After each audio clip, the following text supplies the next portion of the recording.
Assalamualaikum warahmatullahi wabarakatuh.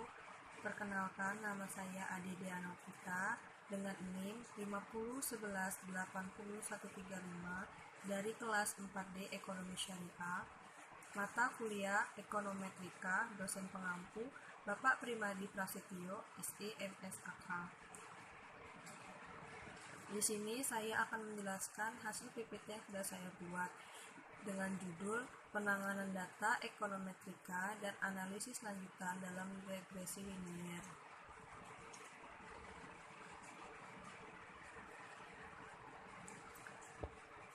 Transformasi data.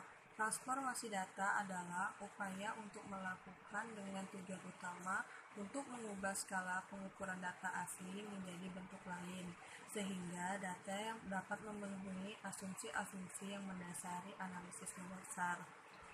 Transformasi data adalah upaya yang dilakukan dengan tujuan utama memodifikasi skala pengukuran data asli dalam bentuk lain sehingga data dapat memenuhi hipotesis yang mendasari analisis varietas.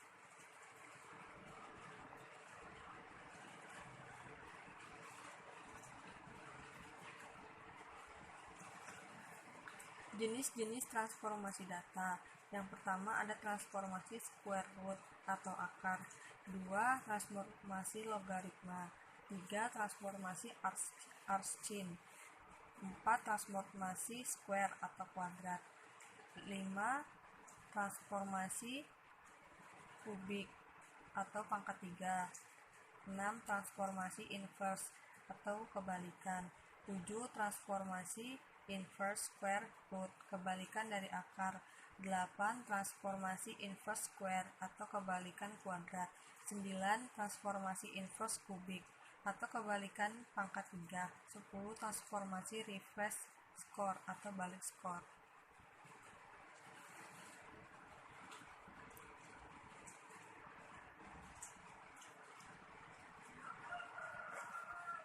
Model laju pertumbuhan. Pertumbuhan merupakan kenaikan atau penambahan nilai suatu besaran terhadap besaran sebelumnya. Permodelan masalah pertumbuhan dilakukan dengan menduga parameter 0 dari persamaan model pertumbuhan fx0 menggunakan salah satu metode, yaitu metode kuadrat kecil. Metode kuadrat kecil yaitu metode yang relatif mudah, paling luas, dan populer digunakan adalah metode kuadrat kecil biasa.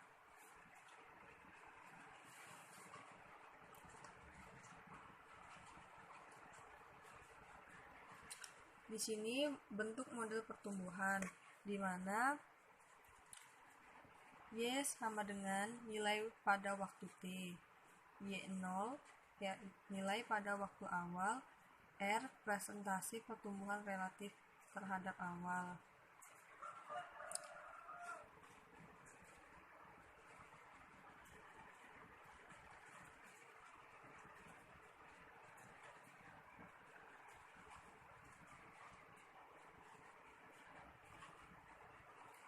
Skala dan unit pengukuran. Skala dan unit pengukuran terbagi menjadi 4, yaitu ada skala nominal, skala ordinal, skala interval, dan skala rasio.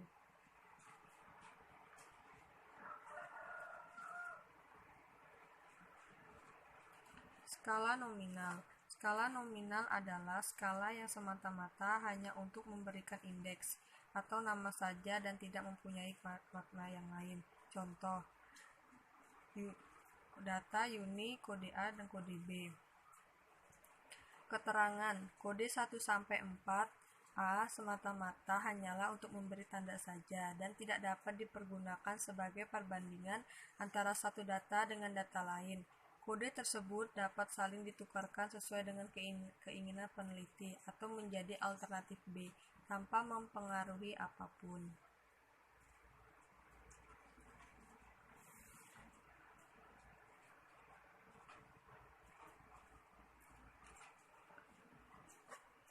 Skala ordinal.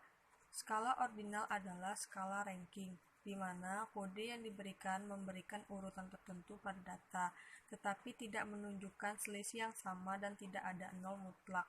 Contohnya dari data tersebut. Skala kecantikan A di atas menunjukkan bahwa Yuni paling cantik dengan skor tertinggi 4 dan Astuti yang paling tidak cantik dengan skor terendah 1. Akan tetapi, tidak dapat dikatakan bahwa Yuni adalah 4 kali lebih cantik daripada Astuti. Skor yang lebih tinggi hanya menunjukkan skala pengukuran yang lebih tinggi, tetapi tidak menunjukkan kelipatan. Selain itu, selisih kecantikan antara Yuni dan Desi tidak sama dengan selisih kecantikan antara Desi dan Ika.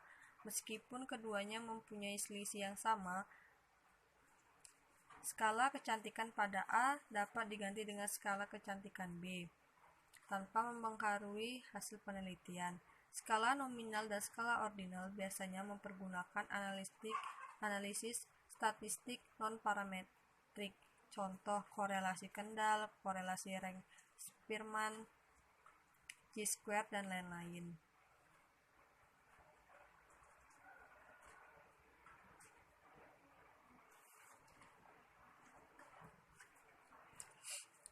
Skala interval. Skala interval adalah skala pengukuran yang mempunyai selisih antara satu pengukuran dengan pengukuran lain, tetapi tidak memiliki nilai nol mutlak. Contohnya pada data tersebut.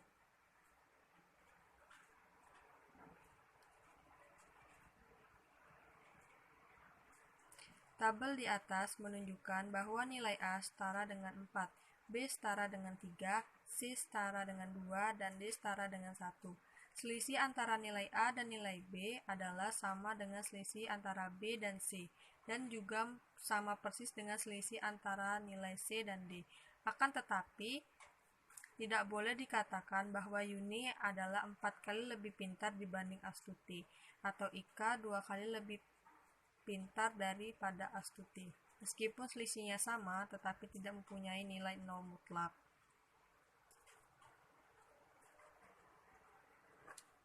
Skala rasio. Skala rasio adalah skala pengukuran yang paling tinggi, di mana selisih setiap pengukuran adalah sama dan mempunyai nilai nol mutlak. Contohnya pada data tersebut. Tabel di atas adalah menggunakan skala rasio. Artinya, setiap satuan pengukuran mempunyai satuan yang sama dan mampu mencerminkan kelipatan antara satu pengukuran dengan pengukuran yang lain. Sebagai contoh, Yuni mempunyai berat badan 2 kali lipat berat Astuti, atau Desi mempunyai tinggi 14,29% lebih tinggi daripada Astuti. Skala pengukuran interval dan rasio biasanya dikenai alat statistik parametrik.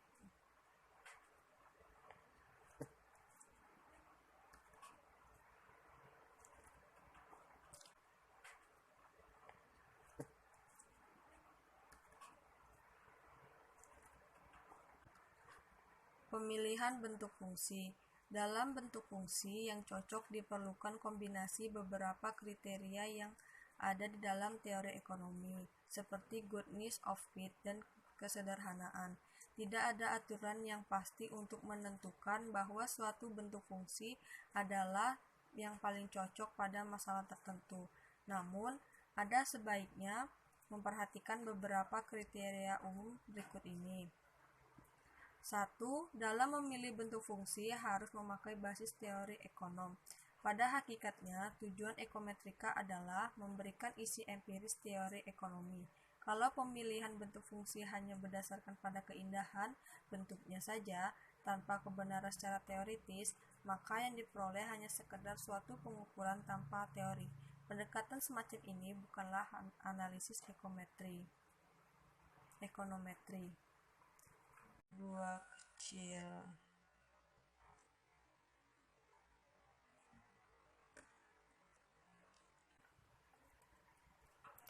Baiklah, sekian pemaparan dari materi saya. Bila ada kata-kata yang kurang berkenan, mohon dimaafkan. Saya akhiri. Wassalamualaikum warahmatullahi wabarakatuh.